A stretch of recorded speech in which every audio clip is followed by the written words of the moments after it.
Hello and welcome to the Bobcat Hockey Coaches Show as we get set to begin the 2014-2015 season, the 18th season of Bobcat Hockey. My name is Paul Teeple, back on the airwaves for Bobcat Hockey, joined as always by Bobcats head coach and general manager Lane Sedevy. Lane, hello.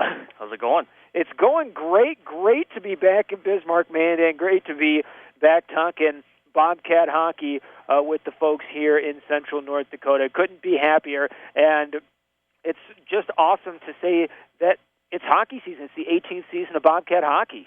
Yeah, it's pretty crazy that we're already here. Obviously, it's you kind of always wonder when the season's going to end, and before you know it, it seems like it's already started. So.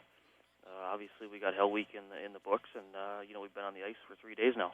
And it's one of those things where you and I have joked many times, what off season? And it seems like every year the off season just gets shorter and shorter. Yeah, especially when when there's six inches of rain in 1 month. Doesn't seem like there's much to do in the off time, but. It's obviously with the ending of last year, a little bitter taste in our mouths, obviously as a staff and as an organization, to fall short, in Game 5 by 1 goal. But it's motivation for this year, and it's nice to have the group of guys here, and we're hard at work right away. Now, you've been a big part of those 5 straight Central Cups, that Robertson Cup, that. This team has hung its hat on for so long. Now that run has been, we'll say it's been paused, do you sit back and look at it and think, man, that was a really, really special run that this franchise has put together? Oh, I think so. I mean, it's it's almost like the people around you, they're kind of bracing you, for maybe not winning another championship or not being able to go. Have a chance at a Robertson Cup, which is something that we obviously did for 5 years in a row, won a Robertson Cup. I think it just speaks volume of where this program is at, the caliber of players that we've had in this program, and I think it obviously is something that, I think everybody that's involved in this program will look back on, and I think it's a standard that we've set, and it's something that obviously is fun to push our guys, and I think that mentality is a big thing to have as a program. I imagine it's more of a blessing than a curse, but maybe still a little bit of both, to think that every season that there's not a Central Cup sitting in the trophy case at the front of the Bobcat office is a major disappointment. Yeah, I mean, it is disappointing, especially when, we worked so hard last year and, we struggled at the end of the year, and I don't think anybody had us pegged for getting to where we got last year. We played some good teams, Aberdeen, and then the 2 previous years, the battles that we have had with Austin have been great ones. So, we knew that was going to be a battle. And this year we just fell a little bit short. So I think there's, a lot left in the tank for this year, and a lot of motivation for this group of guys, especially the veterans coming back. Absolutely, and as the show goes on here this evening, we are live on Super Talk 1270 from 5 to 6 p.m., normally at the Tap-In Tavern, but our buddies down at the Tap-In Lane closed just today, for remodeling. It's going to be even nicer when we're back in there next week, I see. Yeah, I think they're putting in a new bar and a new floor, and I know those guys. Obviously, they're kind of their main business and their niche is doing reconstruction. So I think they shut her down for, I want to say, a couple days. I'm not too sure on that, but I think they wanted to do a few things to it, and should be very nice when we get back in there. Absolutely. Looking forward to getting back in there next week. Now, let's talk a little bit about the success overall of last year's team. You look right now at BismarckBobcats.com, and you see Division I commits for Aaron Nelson, Nate Rapensky, Stan Zakhoff, Philip Starzinski, Zach Yan, and Matt Perry. From the team, alums Brendan Harris and John Fergelli also off to D1. Jacob McDowell to the CIS, which is a university system in Canada that produces a lot of professional hockey players, and Dan Kovar, Tyler Dunnigan, Tommy Malcolmus, and Huba Sakeshi all off to D3. by my not-so-awesome math skills, that's 11 players off to college off of a 23-man roster. That's something that 12 players that off of a 23-man roster. That's when you think about the goals of a team at this level, being able to say you put that many guys into college for this season is a great start. Yeah, and I think that's the hard part, obviously. You know, the mentality of coaches and winning and losing and want to win championships. But I think when you throw all that to the side, that's really all that matters. You know, you want to have good years, but most importantly, you want to be able to move kids on. That's what we're about here. And that's what really, I mean, if you look at the commitments of the North American Hockey League, really what it's evolved to be. It's a great league. The parity has gotten to be top-notch, and obviously last year was a good year for moving players on, which is something we obviously hang our hats high on. And certainly the results are there in the last 5 years. 39 D1 commits, 32 D3 commits. That is 71 players in 5 years sent to NCAA schools, and that's not even counting CIS and ACHA players that matriculate from the Bobcats as well, and by far the highest numbers of any NAHL team in that span. Plus, you've got NHL contracts for Ryan Farragher and Tony Turgeon all in the last year. There's some major numbers in terms of player development here at the VFW Sports Center. Yeah, that's obviously pretty impressive numbers, and I think I think the thing that really sticks out is once our players get to that level, what they're doing at that level. We've had a really good track record with players going on to those levels and having success. Not going to those levels and struggling, and I think that's something that obviously the past coaches here I think would take a lot of pride in when we do we do get our players onto the next level. They're ready to go. They're ready to make an impact, and that's been really fun to watch as well. And one of the big reasons for that is, of course, Hell Week, which we're going to talk about in our second segment here. We want to let people know, though, that they have a chance right now to buy tickets for next week's preseason home game. It's the 13th. That's next Saturday here at home against the Minot Minotauros. The only place you can buy them is online at BismarckBobcats.com. It's an online exclusive. You also have a chance to buy tickets right now for Coors Light opening night, a rematch against those Austin Bruins. Those tickets are online exclusive right now. You can buy them anytime at BismarckBobcats.com. We also want to let you know that you have a chance right this very second to win 2 bronze season tickets. It's part of the Bobcats birthday celebration. The Bobcat franchise turned 17 back on Labor Day, and you have a chance to win 2 bronze season tickets as part of the 17th birthday celebration. All you have to do is text CATS2, that's all one word, CATS, and then the number 2, to 57711. That's CATS2 to 57711. Text it, and when you are prompted, reply yes. Then you're entered to win 2 bronze season tickets for the 2014-2015 NAHL season right here as the Bobcats try and reclaim the Central and Robertson Cups. And you can listen, of course, to the whole season right here on the radio home of the Bobcats, Super Talk 1270. We'll step away for a short commercial break. We're talking Hell Week when we come back on the radio home of the Bobcats, Super Talk 1270. Right now, it's 82. Catch Bismarck Bobcats hockey all season long on Super Talk 1270. Welcome back to the Bobcat Hockey Coaches Show on Super Talk 1270. Let's get back out to the Tap-In Tavern with the voice of the Bobcats, Paul Teeple.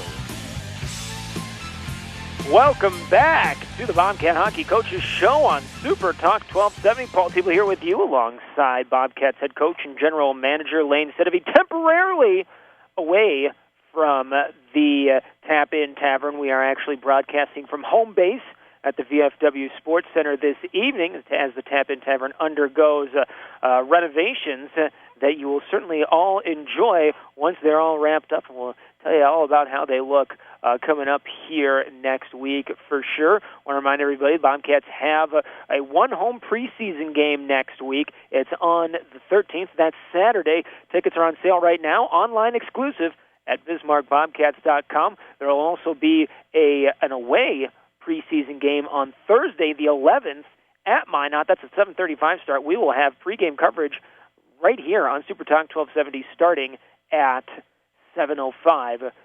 7:15 start for the home game on Saturday, 6:45 pregame coverage as usual for that one. Back in the saddle here is Bobcats head coach and general manager Lane Sedavian. We alluded to it before the break. A lot of the Bobcat players, when they move on to college, have really strong success. Ryan Farragher's been a huge example of that. You look at a guy like Tommy Burke at Bowling Green or Caston Sommer at Holy Cross. When these guys have moved on from this program, and it certainly doesn't stop there by any means, when they move on, they're ready to step in and be contributors in whatever manner the coaches want, because they have that college and higher level training program here with Mike Solway and Healthways. And of course, Lane, that starts with what went down last week on Lovett Avenue, Hell Week. Yeah, I think it. I think it speaks volume, obviously, of what this program has done.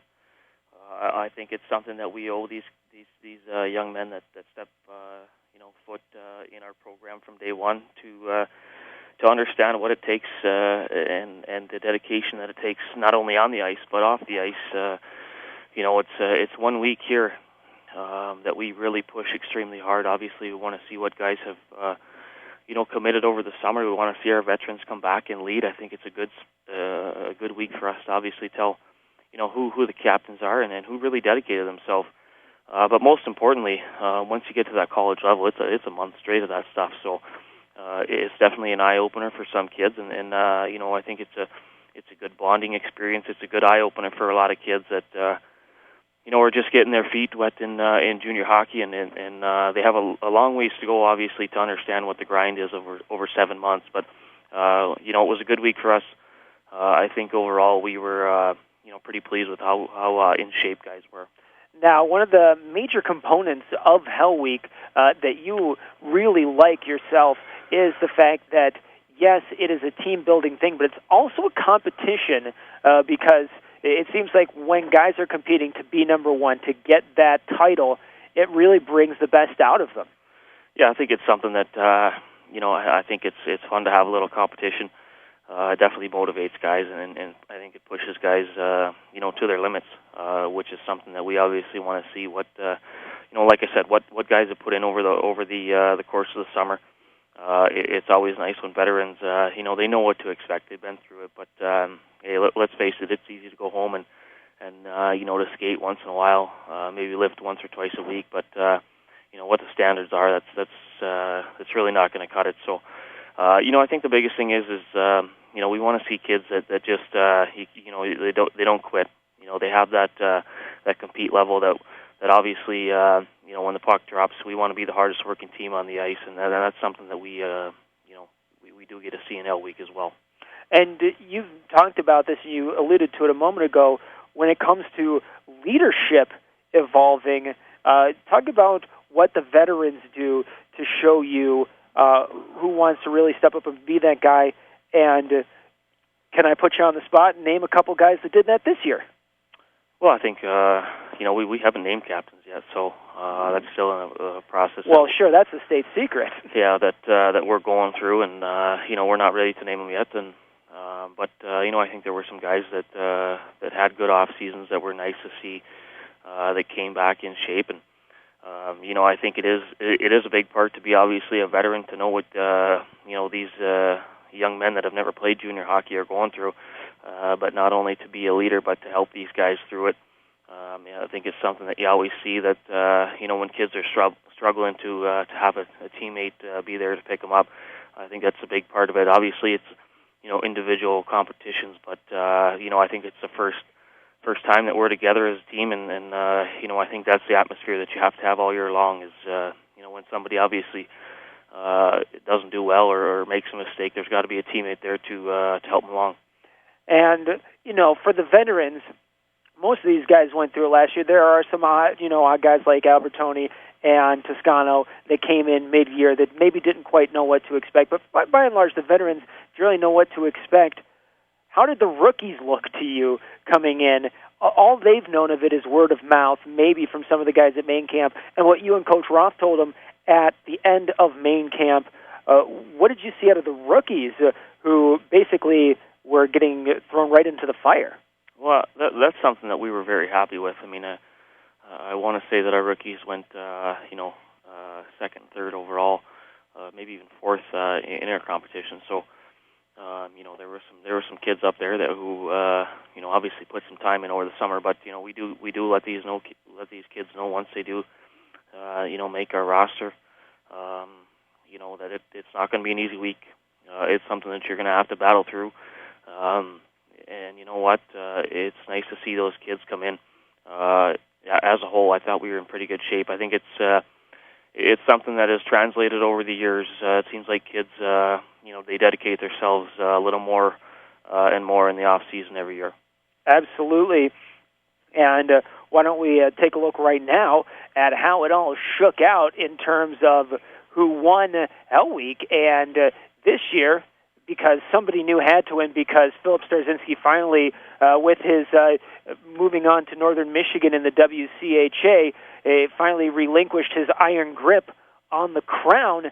Nick Wallace comes in and wins Hell Week. And then, as you mentioned, rookies go 2, 3, 4, and 5 with Jared Turcotte, Gavin Mint, Joe Tyron, and Jared Spooner. Then in 6, the next veteran is Tony Gurman. Talk about what Wallace did to take that crown.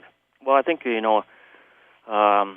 did a great job. I think he was in the top 5 last year, or top 6 up there as a rookie. So, he knew what to expect. He's obviously a very strong kid and has good cardio shape too. But I just think it's something that I don't think Philip Starzinski's listening, but we kept times from everything that we did over the past 3 or 4 years, and I don't think Philip Starzinski would have won this year. And that's the crazy part is what kind of machine he's been in Hell Week, and obviously through the course of the year. I think he is probably the hardest working kid that we've ever had in this program. But some of the times that we had this year were pretty crazy when we compared him to the last 3 years. That's why I think as a staff we were very happy with how in shape guys were. And now this is one of those things that it kind of builds that foundation.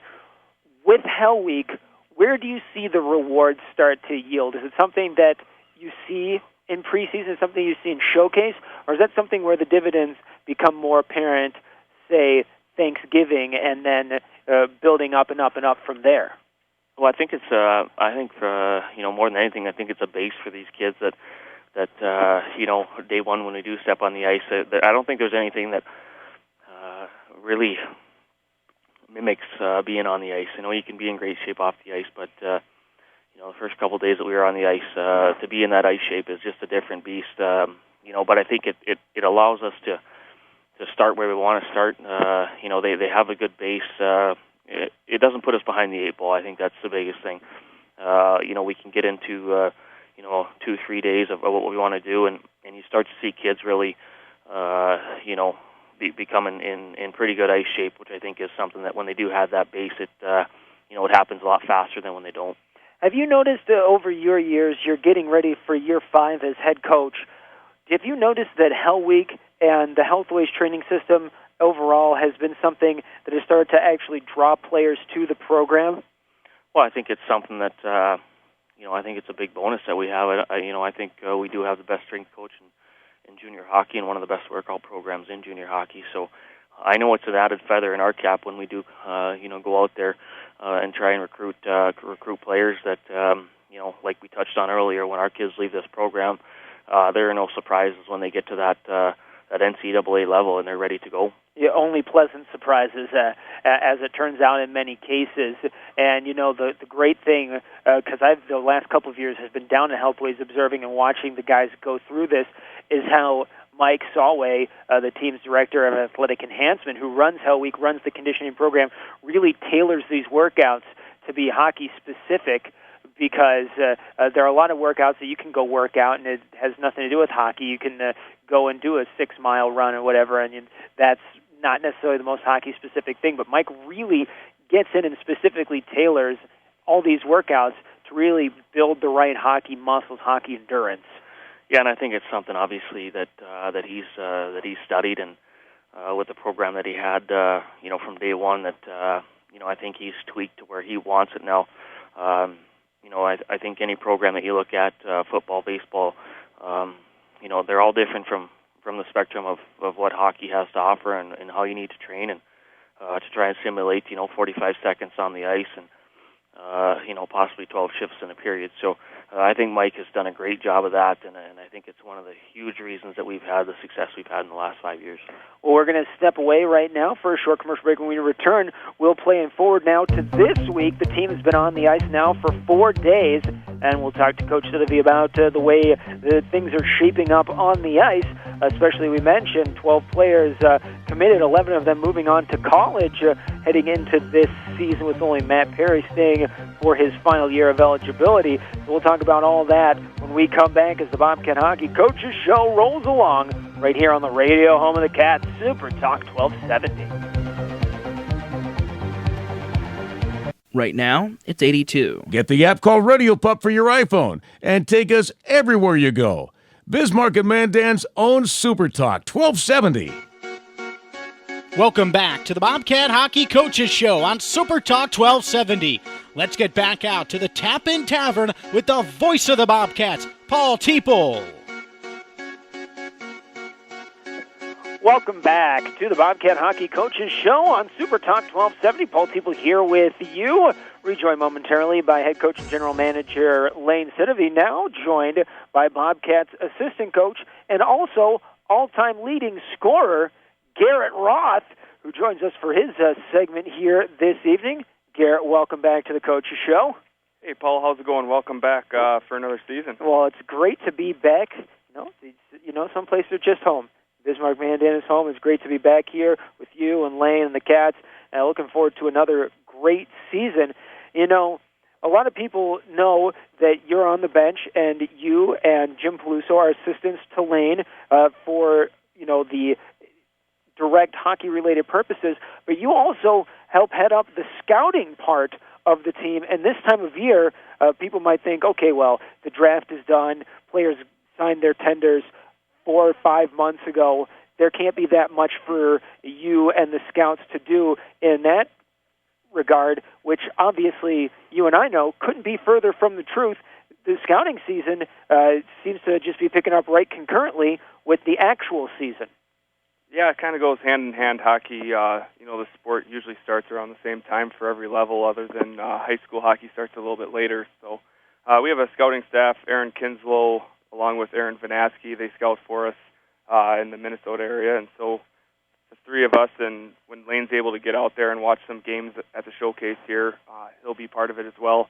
We're getting underway here this weekend, actually, in Minneapolis to watch the elites, the best players from high school hockey in Minnesota. So it's underway right now, and, moving forward the next couple of weeks, we'll be on the road a lot, doing a lot of scouting and trying to find players that we feel can don the black and Vegas gold. And, the showcase coming up here, or the Bobcats will open the season against the Sioux Eagles on the 17th of September. That's a couple Wednesdays from now, 2 weeks from today, in fact. And that's obviously big for that, but it's from the scouting perspective, it's a treasure trove for you and the Aarons being able to go in there and watch the Premier League, or the Elite League rather, and watch some of these other leagues that the NAHL brings into the Schwann Super Rink. I want to say there are 5 or 6 different leagues full of high-end prospects to be scouted by not only the college and pro scouts that show up, but by yourself. It is really nice to have all those teams and leagues under one roof for us to be able to go out and select and look at players for the duration of the weekend. It is hectic when you have over 130 teams all playing, from pretty much 7 in the morning till about 11, 12 at night. It is hectic with 7 games going on at a time to really micromanage your schedule and figure out what guys you need to go see and try to get a good look at every team that's going to be playing. And so, with having a couple of guys out there that can cover some ground, we should be in pretty good shape moving forward. And, obviously, first and foremost are going to be the 4 games that we have, in our league for the regular season. But then outside of that, it's going to be a lot of trying to identify players that we can, make contact with and follow throughout the course of the season to try to bring back to Bismarck the following season. And, you've got that double duty, which kind of almost spins into triple duty, because with the context that you yourself have in the college community, there's a lot of talking to coaches and scouts that you know from the various NCAA programs that are scouting the guys that have questions about players. And, of course, you're going to want to help and get as many players from this team onto the NCAA ranks, so it kind of becomes a whirlwind of single, double, triple duty. Yeah, there's a lot of communication. You see a lot of people that you've seen over the course of every season over the years, and the one nice thing is, pretty much for the majority of the coaches in that I know, Lane knows as well, and so, I'm allowed to a little bit more freedom to do the scouting, and Lane's able to talk about our players and that at that event, so he does a really good job with that, and getting our guys out there. The next couple of weeks we're going to be contacting a lot of Division I programs, Division III programs, and letting them know, what we have on our roster and sending our grades out and doing that type of stuff so that they, have some information leading into the weekend on what we have on our roster. So basically you look at it as the scouting process starts, you said, this weekend, and it will pretty much go all the way until final cuts are made at main camp on the last weekend of July or wherever it happens to fall next year. That pretty much means you've got, about a month and a half of downtime from scouting. That's even longer than the regular kind of hockey season that everybody kind of envisions. Yeah, there's a lot of time in between where you have some downtime in that, but, the thing about the position we hold is, you're on call 24/7. You're going to get phone calls from kids from the West Coast, which is 9 o'clock their time. It's 11 o'clock ours, or they'll call at 10, 11 o'clock, and, it'll be 1 in the morning. And, if it's a phone call that you made and it's a player that you really want to talk to and you haven't been able to reach, because some of these kids, other than, getting a hold of them through text message, it's hard to really talk to them on the phone these days. We're able to, at that point, we just have to make sure we pick up the phone and, touch base with them. When it comes to scouting, there's certainly times when players appear to you kind of that came off of the radar. Levi Blom is a big example of that over the last few years. But mostly it's a matter of finding these guys and tracking these guys. When it comes to the internet age, is that kind of a thing that is a major help to you, or does it become kind of overload when okay, I know where these guys are playing, then all of a sudden wave after wave after wave of information is coming at you? It's definitely nice to have the internet, access right at the fingertips, especially, when you're following a player and you know how they play, just to kind of keep up with how their season's going, from game to game. Also, there's players that you hear about that you haven't been able to see yet, and you kind of go do a little research on how they've been doing this past season and the year before and see, if their trend is moving upwards as far as, getting better, or are they declining as a player, over their midget years, 16, 17, 18 years, birth years. And so the Internet's definitely a big-time help for us. But, obviously, us identifying players and seeing them play is most important because we do need to see if they're a fit for our style of hockey. Now, let's say you're going to scout a game. We'll say, just for blind argument's sake, you went to scout Grand Rapids High School last year out in Minnesota. Everyone's there to see Avery Peterson, obviously, but what does somebody else do? When you're scouting a game, what does a player do that puts them on your radar? A lot of it's just the little things, just the compete level that they have, their hockey sense, what they do away from the puck, not so much always, what they do when they have the puck is just, are they a smart hockey player? Do they know where to be? Do they support? Do they get on the defensive side in the D zone? Those types of things that you look for in players that, you can't see on a stat sheet, and those are definitely big-time characteristics of players that we look for. Now, last year, a number of players appeared on the roster as affiliate players, which fans may not necessarily be as familiar with. Names like Harrison Ade, Cole Knobel, Jared Spooner all appeared as affiliate players. A lot of those guys ended up as tenders on this year's team. What is an affiliate player? How does that work, and how does the scouting staff go about kind of tracking these guys down? Well, we turn in our affiliate list on December 1st, I believe it is, and it's a 10-man list. You can have up to 10 players. And what we do is we try to identify guys that, we'd like to take a look at, try to get out here, and put them in a game and see, where they're at and see where their development curve is. And so we've been able to utilize that this past season, which really helped us see what we had as far as, guys that were going to come in and, possibilities of us offering tenders or drafts and moving forward into the following season. Now, on the other side of that, you have something that happened with Zach Yon, where he comes in once the high school season wraps up with Roseau in Minnesota. What's the process of that look like? Well, that was a situation where, Zach Yon was one of the better hockey players in the state of Minnesota. Him and Alex Strand were, excellent together. And Zach was a finalist for Mr. Hockey last year. Yes, he was. And, it was important to, we felt we could upgrade a little bit as far as depth. We really liked our group, but obviously with injuries moving towards playoffs, you never really feel too comfortable with, how many guys you have on your roster because anything can happen. And so, we really were intrigued by those players, and, they were able to come in and, fill roles for us and perform real well moving down the stretch for us. Is that something that's very characteristic of the NAHL, seeing players that can come in at the end of a high school season? Because that roster cutoff is pretty early in February. Is that more of a dice roll for this league? It really doesn't happen too often. It kind of depends on, what your roster looks like, where you're sitting as far as player depth in that. And so every team, acts a little different in what they do as far as, once the deadline comes on February 10th. And it just so happened we were in the situation where we were able to bring on a couple of younger guys because we were an older veteran team with 14 players that were going to move on. And so to get a couple of guys that could come in and, possibly play for us the following year was pretty intriguing. Now, last year, at various points, you had 12-plus 93s on that team, guys you knew that no matter what weren't coming back this year. So that kind of changes the scouting outlook. You now look at this year's team where there's not that many 94s on the team, although it's a young and talented team, so there's certainly a lot of upward mobility for a lot of these young players. How does that affect the scouting mindset for how many guys you want to start talking to and getting interested in roster spots for 2015-2016? Well, we're allotted our 8 tenders for the start of the season, 7, but we made a trade last year, so we were able to acquire an extra one, so we start out this season with 8. And we're just going to move forward like we have every year.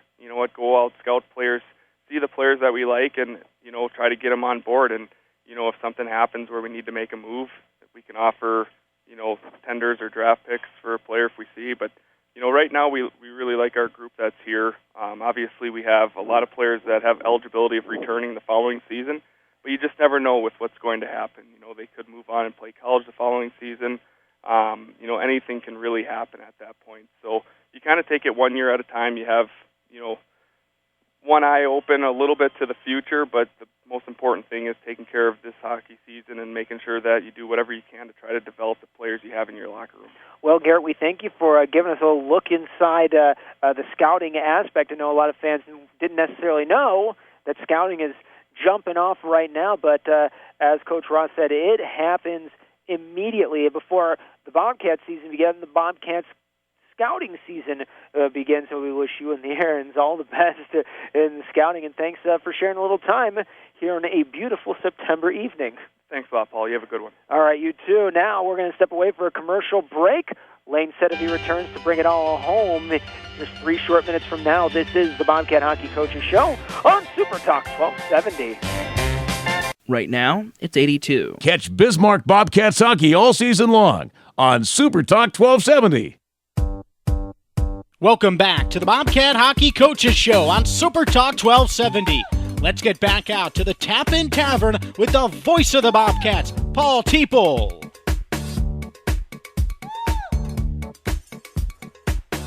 Welcome back to the Bobcat Hockey Coaches Show on Super Talk 1270. Paul Teeple here with you, rejoined by Bobcats head coach and general manager Lane Sedevy. We are not at the Tap-In Tavern this week simply because the Tap-In is undergoing some renovations here this week. We will be back there next week as we have our preseason coaches show that'll lead us in not only to the preseason but also the showcase that'll open the season. Let's go over very briefly the schedule for the next couple of weeks. We'll talk in depth with the coaches about that next week, but we'll give the brief outline of what's going on now. The preseason games are next week. They will be Thursday evening in Minot. That is the 11th at 7:35 p.m. We will air that game right here on Super Talk 1270. Pregame coverage starts at 7:05. Then the Bobcats come home on Saturday to take on the Toros here at the VFW Sports Center. You can buy tickets for that right now, online exclusive at BismarckBobcats.com. We'll be airing that one as well on Super Talk 1270. Pre-game coverage starting at 6:45, puck drop at 7:15. Then the Cats turn around and jump on I-94 out to Blaine, Minnesota, where they will open the season 2 weeks from today against the Sioux Eagles from Sault Ste. Marie, Michigan, not Ontario. That game is at 7:45 the next day, a 1:30 p.m. game against the Springfield Junior Blues. Then the Friday contest, a 10:30 a.m. start, a morning game against the Janesville Jets. Then the Minnesota Magicians will be the Bobcats' final opponent at the showcase. That is a 4 o'clock start on Saturday, the 20th. That's what the next 2 weeks look like. But right now, we've got the next 8 minutes to talk a little bit about training camp, and Coach Sedevy is back with us. Lane, lots of new faces on this team. I believe we counted 8 returners from last year, and looking around the division, that's actually a pretty high number of guys coming back. The Central Division seems to have lost a lot of firepower from last year, but that certainly doesn't mean, judging by what's on the ice here this week, that the Central Division is going to be down by any regard. No, I don't think so. I think so many guys in this division do such a nice job. Austin's good every year. Aberdeen's been good the last, 3 years, and Minot's done a lot better job the last couple of years. So, I think it's something that we obviously all try and do our homework. Obviously, as you guys touched on last segment with recruiting and scouting, and trying to get out there and rebuild our hockey team, and that's something that we've done here. Throughout the course of the year with tenders and draft picks, and obviously here we are with training camp on the ice right now. Now, this team, as it's coming in, easily your youngest team, at least since the 2010-2011 season, when you only had 5 guys age out at the end of that year. Is it the youngest team that you've had? I think it's I don't know if it's the youngest team, but I know we have a lot of young guys. We do have a lot of guys who haven't played 60 hockey games, haven't been on a grind for 7 months, and I think we have a lot of young men that are going to have some eye openers on what kind of a grind junior hockey is, and I think we do have some very nice hockey players here, and I think it's been something that's kind of been our motto since I've been here, and then Byron Poole. It's kind of that thing that we've always joked about, but I know that winning percentage after Christmas has been pretty good, and that's something that obviously we strive to be the best team, at the end of the year. Maybe not so much the first of the year, but you can work on a lot of stuff and develop young men, and that's what our job is, and that's what we're striving for. Right now, only 694 birth years on the roster, on the 25-man roster the league has posted. That's not the fewest that you've ever had, obviously, but these are some guys that are really going to have to be leaned on as leaders for this year because there are so many young guys. You look at this roster, lots of 95s, but more than a couple 96, 97, and gulp 98 on the roster. That doesn't make you feel old at all. Right, I don't know where time went, huh? Just turned 21, Paul, sorry. Oh, my gosh.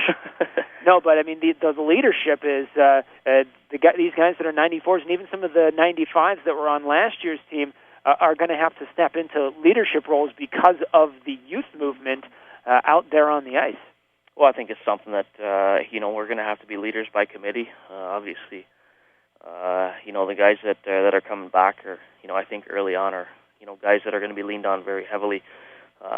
You look at obviously our returners and guys that, were very good for us last year too, which is obviously a confidence for us as a coaching staff that we do have guys that, we're in big game situation, and Paul, we're playing PK and all those sort of situations that we do obviously can, we can insert, from day one. So, but those guys are going to have to lead, and they're going to have to lead this team in the right direction, and develop our young men that haven't, like I said, they've never been on a grind of 7 months, and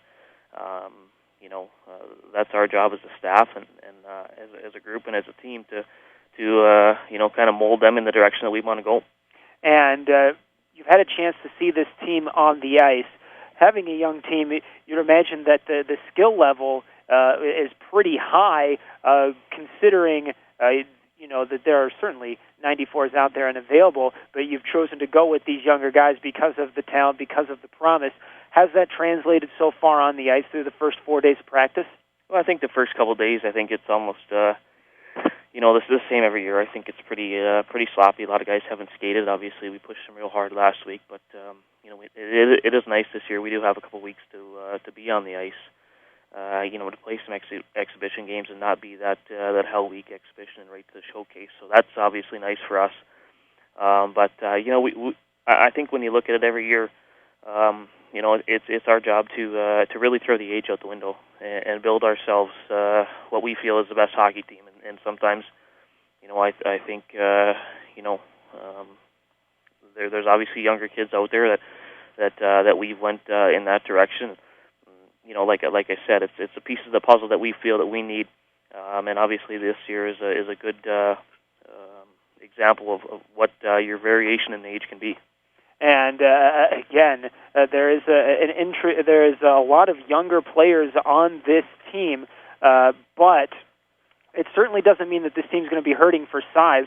You look at this roster, and almost every player on it is at least 5'10". I think there's probably only 2 or 3 players under 5'11" on this team. There's still plenty of size despite the youth. Yeah, that's a bright spot.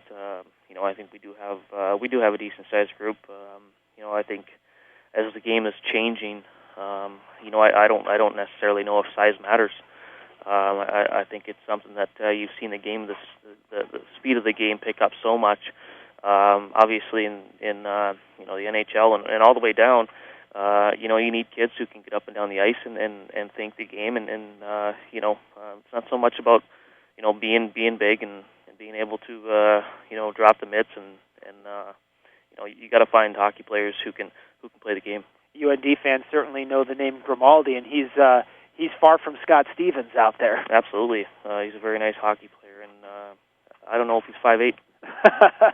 Yeah, the Theo Fleury's of the world certainly. The Johnny Goodrow guy is pretty good too. Yeah, Johnny Hockey, he's pretty talented. Absolutely, and with that in mind, certainly a long ways to go. We'll talk about this a lot more next week. What can a player do this week to show you that, okay, he's on this roster? What can a player do to say, okay, I'm going to go from your number 12 forward to a top 6 guy? Well, I think it's a little bit of a process. Obviously, we have 31 guys in town right now, and I think that's the mentality that you got to have. From day one is where you want to be on this team, but most importantly, there's a lot of I guess question marks on spots that we still need to make decisions. So. I think that amplifies the intensity of obviously this week and next week in exhibition games and leading us into the showcase. But we still have a lot of decisions to make as a staff, and I think that's the one thing that obviously these young men have to keep in mind. Well, we thank you, Lane and Garrett, for your time here.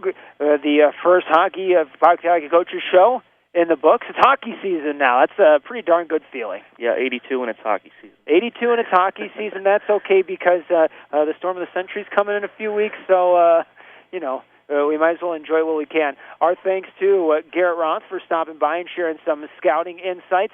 And as always, Lane Sedevy. Lane, thank you for joining us here today. Absolutely. Thanks, Paul. And our thanks to Jim Walsh, Bank at Town Square headquarters on the Strip in Mandan, running the 1s and 2s. Jim, you are a gentleman and a scholar. Thank you, everybody who tuned in. We'll be right back here for the Coach's Show next week from the Tap-In Tavern from 5 to 6. Until then, for Bobcat Hockey, my name is Paul Teeple. Have a great night.